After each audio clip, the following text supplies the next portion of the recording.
இந்த மாதவி இப்போ வசமா மாட்டிக்கிட்டா யாரால அப்படின்னு பாத்தீங்கன்னா தன்னோட புருஷனான இந்த ஷார்ப், அதாவது அந்த அசோகன் இருக்கான் பாத்தீங்களா, அவனால வந்து இப்போ வசமா மாட்டிக்க போறா.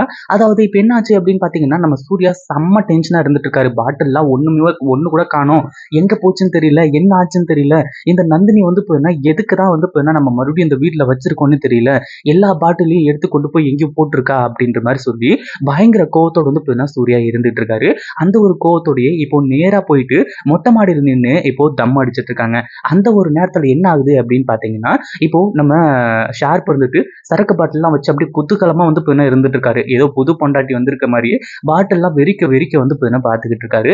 கடைசியில் என்னாச்சு அப்படின்னு பாத்தீங்கன்னா, நம்ம சூர்யாவுக்கு சரியான அதிர்ச்சி. என்னடா அது, நம்ம சரக்கு இல்லை அப்படின்ற மாதிரி நினைச்சிட்டு இருக்கோம். ஷார்ப் என்னடான்னா இவ்வளவு பாட்டில்ஸ் வச்சிருக்கானே, எப்படி இவ்வளவு வந்து இவங்கிட்ட கிடைச்சது அப்படின்ற மாதிரி சொல்லி அப்படியே வந்து கிட்டத்துல போய் பார்க்க ஆரம்பிச்சாங்க. அந்த ஒரு டைம்ல நம்ம சூர்யா வந்துட்டு சுத்தி சுத்தி அந்த பாட்டில பார்க்கும்போது, மாப்பிள என்ன மாப்பிள சுத்தி சுத்தி பார்த்துட்டு இருக்கீங்க, எல்லாமே ஃபாரின் சரக்கு பாருங்க, ஜெர்மனி, இது வந்து இட்டாலி, இது வந்து பாரிஸ், அப்படி இப்படின்ற மாதிரி வந்து சொல்லி இந்த ஷார்ப்போட கண்ணுல வந்து அப்படியே ஒரு தேஜஸ் தெரியுது. அப்படியே வந்து அவன் கண் அப்படியே மின்னு மின்னு மின்னுது. ஐயோ என்னடா நடக்குதுங்க அப்படின்ற மாதிரி நினைச்சிட்டு இருக்காங்க. கடைசியில் என்னாச்சு அப்படின்னு பாத்தீங்கன்னா, ஐயோ மாமா எப்படியா இவ்வளவு சரக்கு உனக்கு கிடைச்சிருக்கு அப்படின்ற மாதிரி யோசிச்சுட்டு இருக்காங்க. அதாவது நம்ம சூர்யாவுக்கு தெரிஞ்சு போச்சு அது எல்லாமே வந்து சூர்யா கிட்ட இருந்த சரக்கு அப்படின்னு சொல்லிட்டு.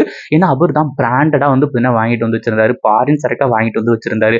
இது எல்லாமே நம்ம ரூம்ல இருந்த சரக்காச்சு, இது எப்படி இங்க வந்துச்சு, நந்தினி தான் இங்க எடுத்துட்டு வந்து வச்சிருப்பாளா அப்படின்ற மாதிரி வந்து யோசிச்சு கேட்கும்போது கடைசியில வந்து இப்போ அசோகன் கிட்ட வந்து கேக்குறாங்க, யோ மாமா இவ்வளவு சரக்கு உனக்கு எங்கிருந்துயா கிடைச்சது, யாரையா கொடுத்தது, நந்தினி கொடுத்தாளா அப்படின்ற மாதிரி வந்து கேக்குறாங்க.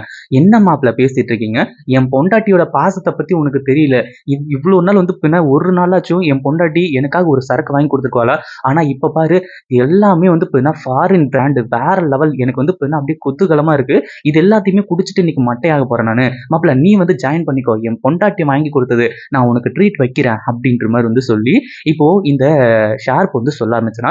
இதை கேட்டதும் நம்ம சூர்யாவுக்கு பயங்கரமான அதிர்ச்சி.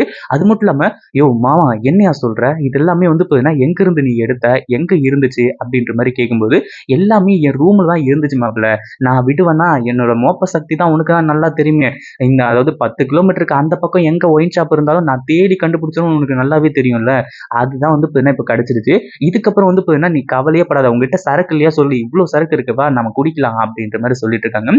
ஓ மாமா அப்படியா விஷயம், இதுக்கு மேல வந்து உன் பொண்டாட்டியை தான் வந்து வச்சு செய்யணும், எவ்வளவு தைரியம் தான் என் ரூம்ல இருந்த சரக்கு எல்லாத்தையுமே ஆட்டையா போட்டிருப்பீங்க அப்படின்ற மாதிரி வந்து சொல்லி கடைசியில் வந்து நம்ம சூர்யா இருந்துட்டு இந்த ஷார்ப்பையும் அடுத்ததான் வந்து இந்த மாதவியையும் உண்டு இல்லைன்னு பண்ண போறாங்க. இந்த வீடியோ பிடிச்சிருந்தா லைக் பண்ணுங்க, ஷேர் பண்ணுங்க. இப்பதான் நம்ம சேனலுக்கு ஃபர்ஸ்ட் டைம் வரீங்க அப்படின்னா கீழே இருக்க சப்ஸ்கிரைப் பட்டனை பிரஸ் பண்ணிக்கோங்க.